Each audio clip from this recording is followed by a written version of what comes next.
in the Memphis, Tennessee area. When I was 10 years old, our house burned down, and we had to move to the South Haven, Mississippi area. So I grew up primarily most of my life in South Haven, Mississippi.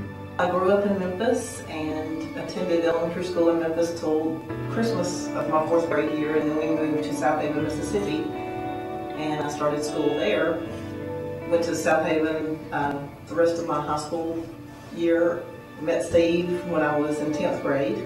He was a senior, and we started dating. Second date, he asked me to marry him, and we've been together ever since. When I was also 10 years old, I went to a summer camp. And while I was in summer camp, the preacher was preaching, and I realized for the first time that I really was a sinner, that if I didn't give my heart and life to Jesus as my Lord and Savior, that I would not be able to go to heaven. And I went out front and I told the preacher that I needed Jesus in my life. And he shared with me about sin to make sure that I understood sin. Talked to me about the grace of God and about faith, and told me how I can know Jesus as my Lord and Savior. And I asked him to come into my heart and my life, and I saved it immediately right then. It was just a real blessing to receive Jesus as my Lord and Savior. How I came to know the Lord is when Steve and I started dating. I went to church with his family every Sunday. My family and I did not attend church every Sunday, but Steve's family did, and so that was how I began going to church.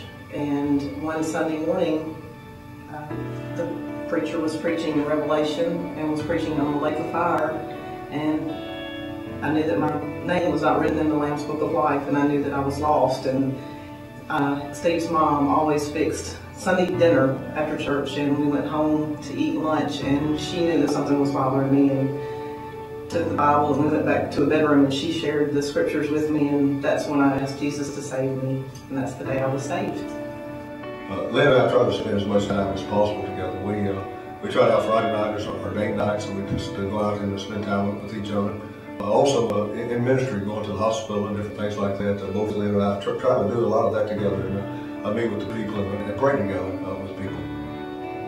My hope and prayer as we begin our ministry here at East Boonville Baptist Church is to be the individuals that God has called us to be, and to use the gifts that He's given us to see the lost come to Jesus and to give their lives to Jesus and to have a new life in Him, and just to see a great movement in this church and this community.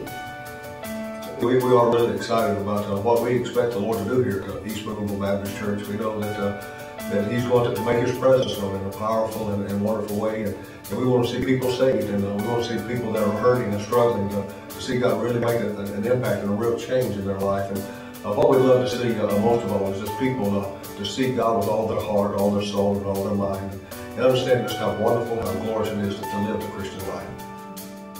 You're the God of this city. Things have yet to come, and greater things are still